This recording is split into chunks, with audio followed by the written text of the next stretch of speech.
আসসালামু আলাইকুম। আমি আজকে দেখাবো লাউ পাতা দিয়ে চাপা শুটকির ভর্তা রেসিপি। আর এরকম ভর্তা যদি একবার বানিয়ে কাউকে খাওয়ান, আমি নিশ্চিত আপনার প্রেমে পড়ে যাবে আর আপনার অনেক প্রশংসা করবে। আমি এখানে নিয়েছি ১ আঁটি লাউ পাতা। আমি এখানে ভালো ভালো পাতাগুলো সুন্দর করে বেছে নেব। আর এই ভর্তা খেলে আপনিও এর স্বাদ কখনো ভুলতে পারবেন না। একবার যদি খান তাহলে বারবার এরকম খেতে চাইবেন। আর আপনি বারবার সবাইকে বানিয়েও খাওয়াতে চাইবেন। এতটাই মজার আর লোভনীয় এই ভর্তাটা। তো আমার ভিডিওটির সঙ্গেই থাকুন। আমি এখানে ফ্রেশ কিছু সতেজ একদম দেখতেই পাচ্ছেন আধা জালি যেমন আর কি কচি পাতাগুলো আছে সেগুলো আমি বেছে বেছে তুলে নিচ্ছি ভর্তা করার জন্য। আর উপকরণ হিসেবে এখানে নিয়ে নিয়েছি লাউ পাতাগুলো কেটে বেছে পরিষ্কার করে, ধনিয়া পাতা কুচি, পেঁয়াজ কুচি, নিয়ে নিয়েছি রসুন কুচি, তারপরে নিয়ে নিয়েছি এখানে 2 রকমের মরিচ, শুকনো মরিচ আর কাঁচা মরিচ, আর নিয়েছি কয়েকটা চাপা শুটকি। আর চাপা শুটকিগুলো কিন্তু অতিরিক্ত দেওয়া লাগে না, অল্প কয়েকটা দিলেই এই ঘ্রাণে একদম ভর্তাটা সুস্বাদু হয়ে তোলে। তারপর আমি এগুলো সুন্দর করে পরিষ্কার করে তৈরি করে নিয়েছি। তারপর আমি যে চাপা শুটকিগুলো নিয়েছি সেগুলো কিন্তু গরম পানিতে ভালো করে একটু পরিষ্কার করে বেছে নিতে হবে। আমি এখানে দিয়ে দিলাম গরম পানি, খুবই গরম পানিটা দিয়ে দিয়েছি এটাকে ভালো করে পরিষ্কার করে নেওয়ার জন্য। আর এই চাপা শুটকি দিয়ে যদি ভর্তা তৈরি করতে যান তাহলে আপনাকে অবশ্যই ধুয়ে নিতে হবে এটা। তারপর দিয়ে দিলাম গরম তেলে শুকনো মরিচ। শুকনো মরিচগুলো আমি আগেই দিয়ে দিলাম। তারপরে এটাকে একটু কালার করে নেব। তারপরে দিয়ে দিলাম কাঁচা মরিচ। তারপরে এক এক করে সবগুলো উপকরণই এটার ভেতর দিয়ে দিব আর তেলে ভেজে নেব। দিয়ে দিলাম রসুন কুচি। রসুন কুচি দিয়ে ভালো করে একটু নেড়ে চেড়ে নেব এখানে। আর ভর্তাটা কিন্তু আমরা কম বেশি সবাই খুব পছন্দ করে থাকি।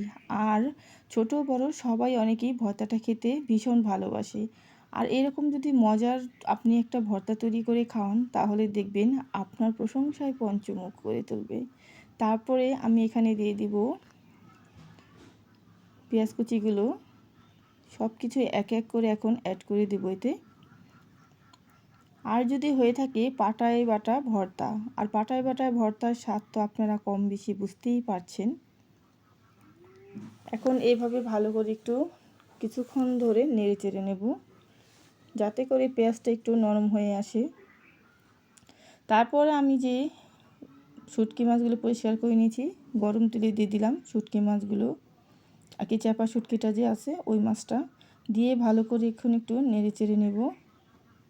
আর গরম গরম ধোয়া ওড়া ভাতের সাথে যদি এরকম ঝাঁঝালো ভর্তা দিয়ে ভাত হয় তাহলে আপনি বুঝেই নিন যে কতটা খেতে সুস্বাদু হবে আর কতটা ভালো লাগবে।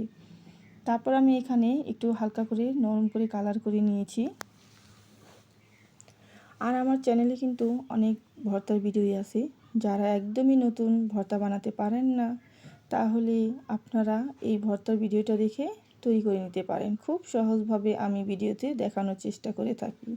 তারপর আমি যে লাউ পাতাগুলো ধনিয়া পাতাগুলো কেটে বেছে রেখেছিলাম সেগুলো এখন এখানে দিয়ে দিলাম। তারপর দিয়ে দিলাম স্বাদ মতো লবণ। তারপরে এটাকে একদম এখন ভাজা করে নেব। যতক্ষণ না পর্যন্ত তৈরি হয়ে যাচ্ছে ততক্ষণ পর্যন্ত চুলার আঁচে অল্প রেখে আমি এটাকে ভেজে নেব। আর যারা একদমই ধনিয়া পাতা খেতে পছন্দ করেন না আপনারা বাদ দিলেও দিতে পারেন। আর যদি বেশি হয়ে যায় তাহলে অল্প পরিমাণ দিলেও শুধু ফ্লেভারটা বাড়ানোর জন্য দিতে পারেন। তারপর দেখুন কথা বলতে বলতে কিন্তু এগুলো হয়ে গেছে। এখন আমি এগুলো হয়ে গেলে নামিয়ে নিব বাটার জন্য। আর বেশি একটা ভাজা ভাজা করব না। দেখুন কালারটা কিন্তু খুব সুন্দর হয়েছে। এখনই মনে হচ্ছে যে রান্নাটা হয়ে গেল, তাই না? এভাবে ভেজে নেব। তারপর আমি এখন এগুলো সুন্দর করে নামিয়ে নেব।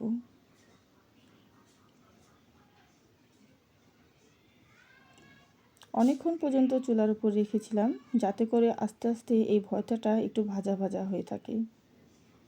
আর এটা কিন্তু পানি রাখা যাবে না, একদম শুকিয়ে নিতে হবে যাতে করে আপনাকে দেখতে হবে পানি যেন না থাকে। পানি হলে কিন্তু অন্যরকম স্বাদটা চলে আসবে।